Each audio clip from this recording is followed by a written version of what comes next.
evening. I'm Lisa Feely, your host for An Accountable Catholic. Welcome again for joining us this Thursday night at 5 p.m. We're glad to have you. So as followers of Jesus, those of you that have been maybe listening to the radio show know that we like to talk about accountability since the show is called An Accountable Catholic.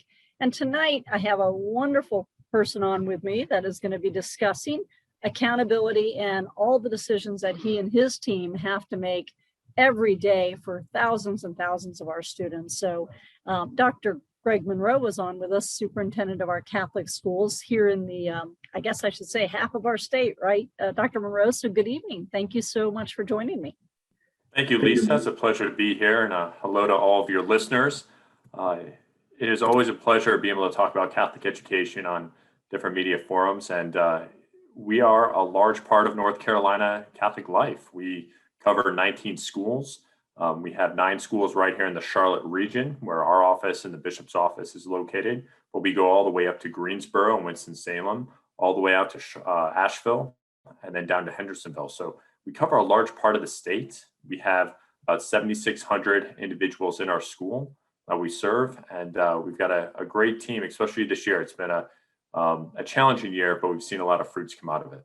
Well, very good. And that's the topic we're going to discuss tonight because, boy, not just your wonderful school district and ours here in this region, but Catholic schools obviously are very much a topic of much of the country, right? And especially with all this pandemic and who stays open and who doesn't, which is one of the major discussions tonight. So before we get started, in case many of us, and I know I'm fairly new to the Charlotte region, just last couple of years myself, could you share with our listeners your background, your experience, and your team, and just a little bit more background of how you came to join us as superintendent here? Certainly. So I've been very blessed to be in Catholic education now for almost a couple of decades, and didn't start out that way. I actually worked on the West Coast after undergrad, working for the CSU and UC system, did different events and other activities with all the schools out there. But slowly but surely was pulled into the Catholic education realm, first through working through youth ministry. I was a teacher at an elementary school, teaching K-8 for a few years, and then jumped up to high school, went back to one of my alma maters, Christendom College, and was a director there for career services, and then became a principal down in Florida, in Tallahassee, Florida. So I've definitely seen Catholic education from a variety of different lenses. Most recently, before Charlotte, I was in the central office in Omaha, Nebraska, where we had 71 schools. So my wife and I have been here since last April. It's been a whirlwind moving in the midst of the pandemic. I was just going to say, holy cow. So welcome to this, and you get hit with the pandemic. Yes, exactly. But it really says something about this diocese. We discerned going to a few different dioceses, but we were really drawn to really the intentional nature, the young church that we saw here, how it's moving from a mission diocese to more of a destination diocese. So you've got a lot of great leadership here, and we were excited to be a part of it. Tell us a little bit about, I love how you said that, Dr. Monroe. Tell us what you mean by destination diocese. And I don't mean to put you on the spot, but I think a lot of our listeners would be really interested to know how penetrated are we? I mean, how much can we grow in the future potentially? And how are we doing? I mean, how do you feel as superintendent of our area? Certainly. So Catholicism at its finest, the fruits that we see, the growth that we can see when we are truly living our mission to bring the church to all people, to evangelize. We see that in the number of vocations we see. We see that in our Catholic schools being full. We see that in the number of young families we see in our churches. And those are all indicators of a vibrant church. And we see that here in the Diocese of Charlotte. There's something we noticed right away when we came here. We have 40-something young seminarians at St. Joseph College Seminary, right over in Mount Holly. We have our schools are all full. We're very pleased that our enrollment this year, especially, is up 4% in the Charlotte area, 2% in the parochial schools. So there's a lot of good signs and fruits that we are truly being a light on the hill. We also see a lot of people moving to this diocese from other places. We have about 500,000 Catholics in the Diocese of Charlotte, and a number of those are transplants. So, when you say destination diocese, there's something good here. There's something vibrant here that people are attracted to. And that's why, too, as more people come here, we have to be so secure in who we are as a diocese and continue to promote out, here's what we're about, here's where we're going, and inspire that vision for the future. Yeah, don't let, and I'm, again, not to get political in any way, but don't let, which we're heard all over the country, people come in from other areas, have their own agenda, and start to try to convince us to be someone else, right? I mean, that's why we're special to begin with down here. Right. So that's where, again, we adhere to the magisterium, to the Catholic Church. That is your solid pillar, your foundation. In our schools, our Catholic identity is that foundation that we cling to. So again, we know that people are in all different places, all walks of life. But again, setting those expectations and knowing, okay, when you come to be a part of our church, these are the expectations, these are the obligations, and really the responsibilities that you have to be a part of the club. Like we are. You're committing to this when your kids join us and you join our diocese. That's great. So we're very fortunate to have you. Talk about the big decision when you came in last April. Obviously, just the pandemic really started to hit all of us. Most schools, as you know, immediately closed everything. And my understanding is, our Catholic school system, you did not shut down and have the kids go home. And is that true, or how did that all work out? Yeah, praise God. We are very blessed in that we had very dedicated leaders here in the diocese. We have a strong team where right from the beginning of the summer, as soon as school let out last spring, I came on board and we started steering this ship, building on the good works of the people before me. But right from the get-go, we said it is important for our kids to be together in person, to find a way to allow for the formation of the whole person. And while we experience successes through virtual learning, and we still offer synchronous learning for those families that aren't able to or don't wish to be in person, but we said there is nothing that can fully replicate that in-person communion, that in-person experience, both from a faith formation aspect, but from an academic, from a social emotional standpoint. So we said, okay, that's our non-negotiable.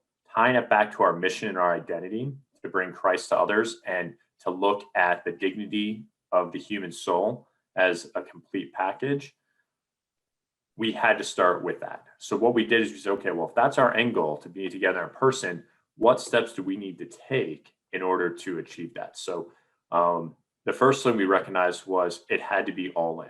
We needed to reorient on the fact that parents are the first and primary educators of our students. We needed to partner with them to find a way to make this possible. We needed to invest the resources we needed to show the state, to show the health departments that we could do so, that we could be together in person safely. And we also had to have a lot of courage. Especially in the beginning when we didn't have as much empirical data, we were studying trends around the world. We were looking at great research that was coming out of Stanford. We looked at what the APA was saying about child development and child psychology. So we had good research and underpinnings, but there were still a lot of unknowns. So we said we'll be a light on the hill for this, and we'll lead. And we had a pilot study in the summer with a summer camp program where we implemented a lot of our safety protocols. And based on that success, we said we're all in, we're moving forward. I think that's fantastic. And I agree with you. Not only to me did you have to be brave and take a risk and jump in, but because you were taking potentially the risk of, hey, some teachers or children should get sick or could get sick. But to me, again, I think the forces were against you. I feel from the secular side, they were all saying, no, close down, everybody's to shut down. So I can't imagine there was too many schools in our entire state of North Carolina that was remaining as open as you guys were. Is that true? Or as far as we know, yes. So we're the largest education entity that's remained completely in person 5 days a week. And we can't speak to the resources other schools have or don't have. We don't know all the environments that they're based in. We can only know what we can control.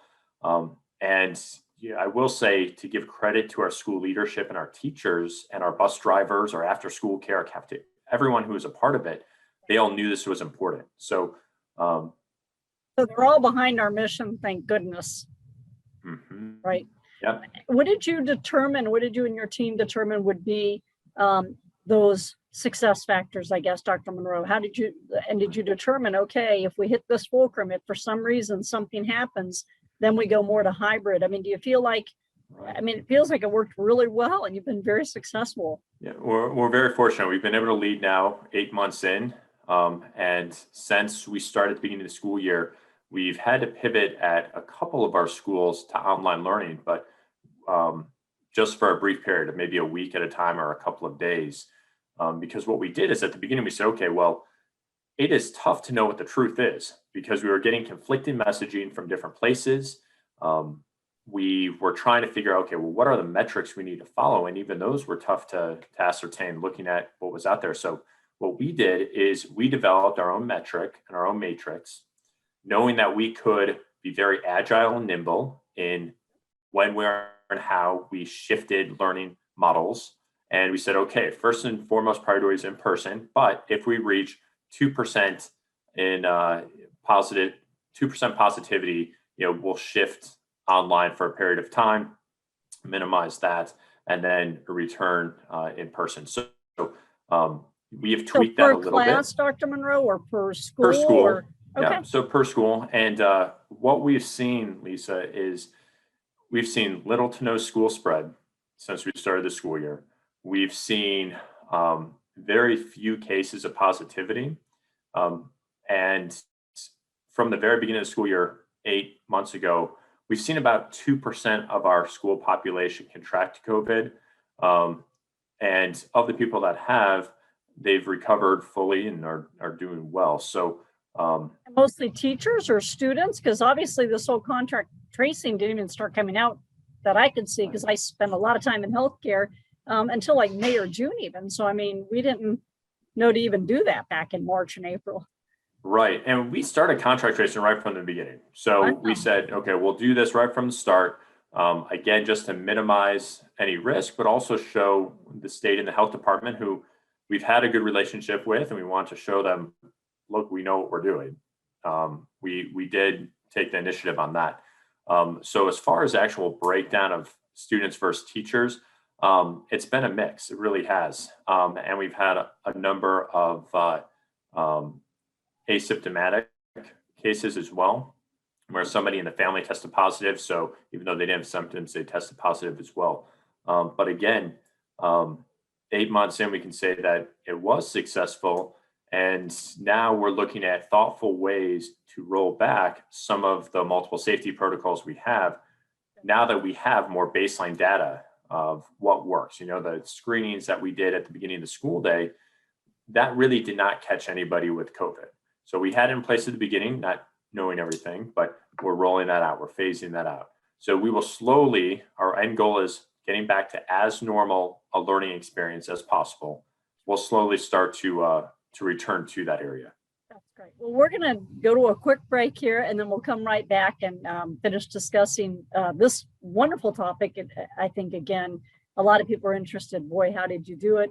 And then we'll discuss a few more topics around all the challenges you are facing from a Catholic educator, I guess, standpoint. So thank you so much, and I'll come right back.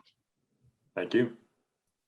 Carolina Catholic Radio is excited to announce an alliance with Lisa Feely, author of An Accountable American. Her new book offers a blueprint to every person who wants to embrace how to be accountable. Learn how positively to impact your life and the lives of anyone around you. 50% of the book profits will be donated to a local 501c3 Catholic charity, including Carolina Catholic Radio and those affiliated with us. 2020 was a tough year for many people.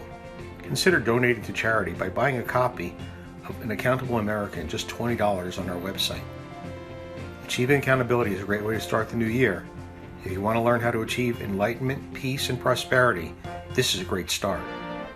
Now back to An Accountable Catholic Radio show. Okay, we're back. Welcome back, and we'll continue our good conversation with Dr. Monroe.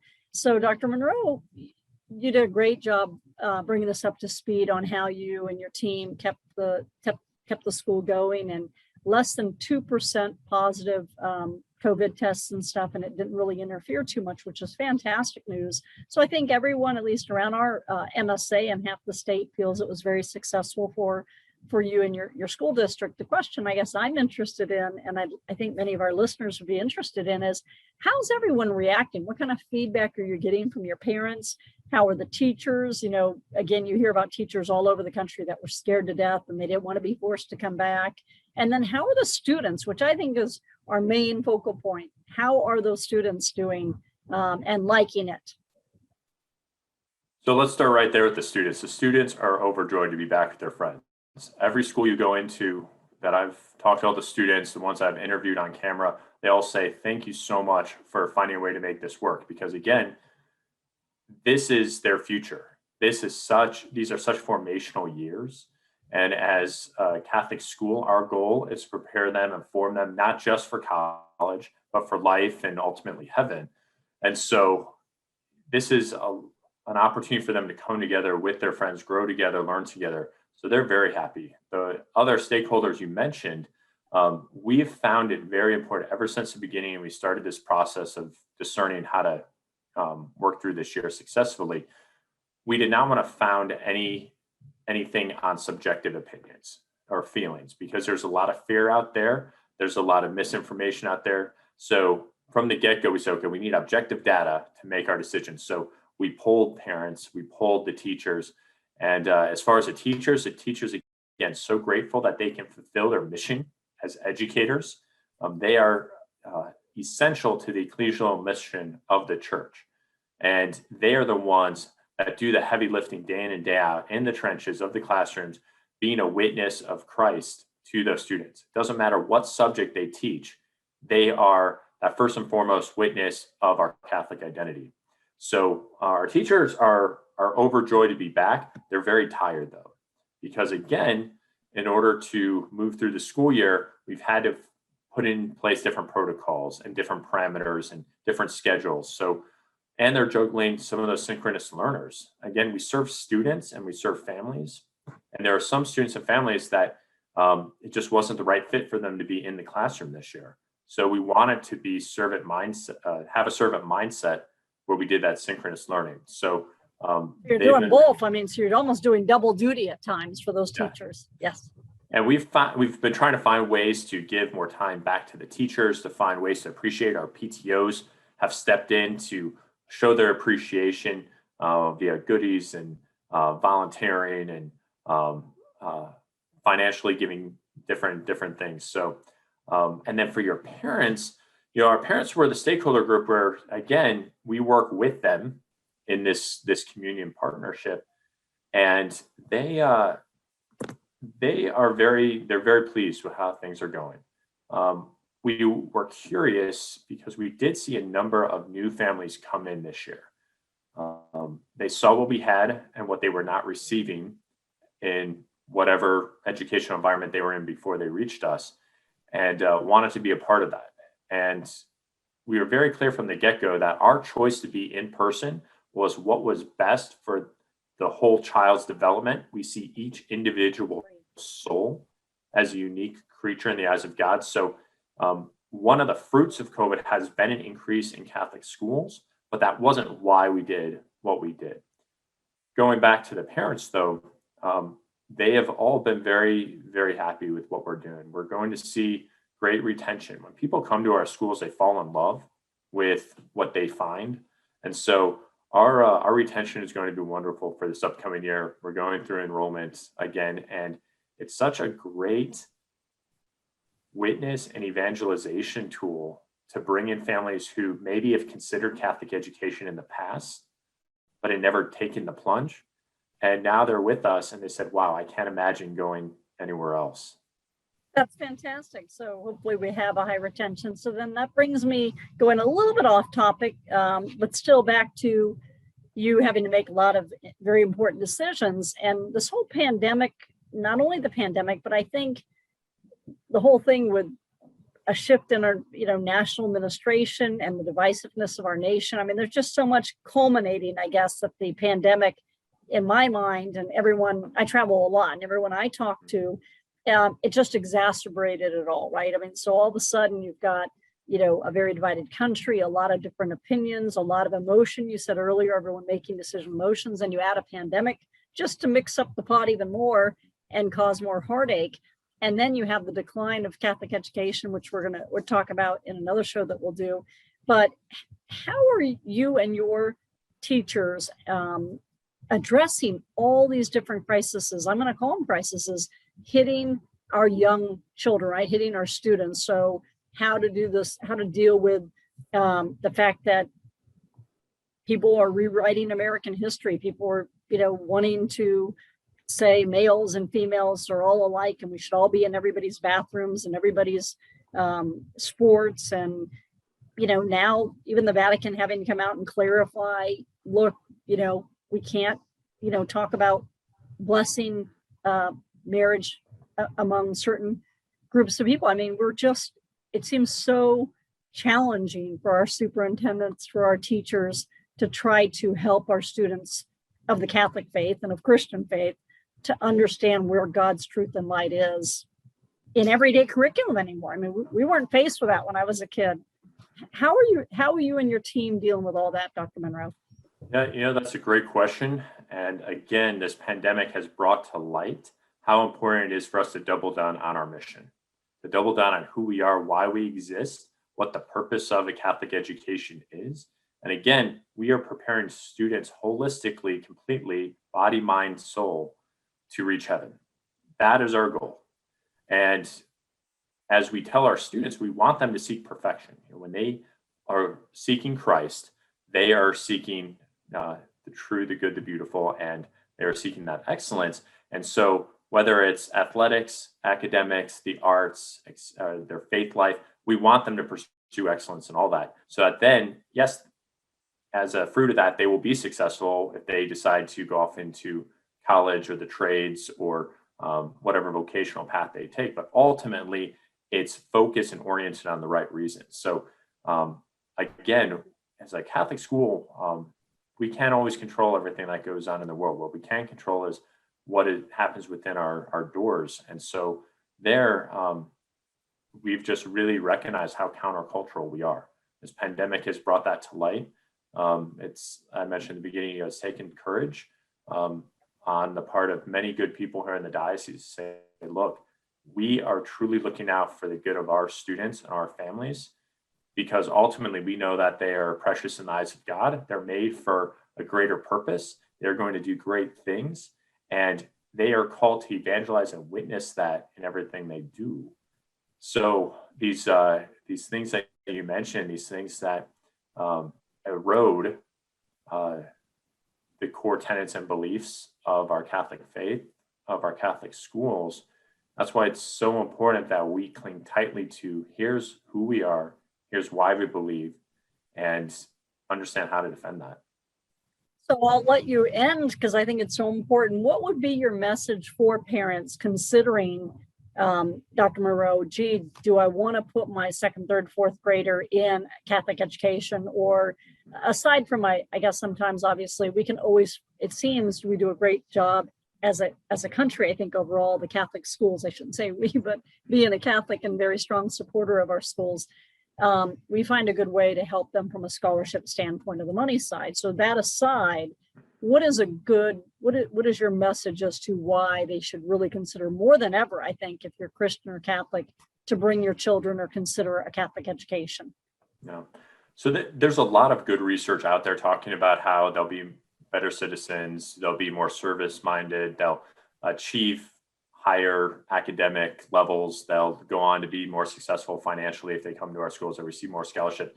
But at the end of the day, the reason you come to a Catholic school is you believe in partnering with the church and being an extension and a mission of the church, that our Catholic schools are going to form saints. That is our ultimate goal. And so, yes, they will be successful in these other worldly areas, but ultimately, our focus and our mission is to turn them into intentional disciples who follow Christ. And we can always continue to work with you as the first educators of your children to discern if our schools are the right fit. We like to say we have 19 schools. We all have a shared mission. but we all have slightly different flavors. And one thing we are looking at in our school system is clinging tightly to Catholic identity.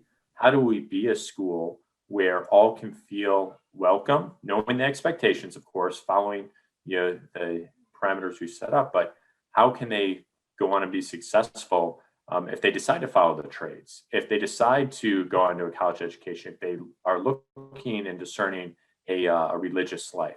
How can we set them up and meet the needs of those individual students, regardless of ethnic background, socioeconomic background, or even learning ability? We want to be a school for all students because that is what the Catholic Church is supposed to do. And so there's accessibility things there, price, distance, all of that. And we'll continue to tightly look at what we can do to help with that. We gave out about $5 million in financial aid here in Charlotte in the past year, which was far over and above anything we've done before. We also said, lots of times you see tuition increases. We said we're keeping it at cost of living, that's it. And we will set up a special COVID fund for people affected, because again, if we price ourselves out of the range of a lot of folks, then we're not fully living out that mission of Catholic education for all. I feel very much the same. Like when it comes to, I work with many hospitals, so all of our Catholic and Christian hospitals. I mean, we can't not offer, the good services we need to. So if you could, what we'll do at the end of the show here is we'll go ahead and put up how someone reaches out to learn more about our Catholic school system here in North Carolina. We'd love to have it. So thank you so much, everyone, for joining us again. Join us again next Thursday night at 5:00. I'm Lisa Feely, your host of An Accountable Catholic. And thank you again, Dr. Monroe, for joining us tonight. Thank you, Lisa, and thank you, everyone listening.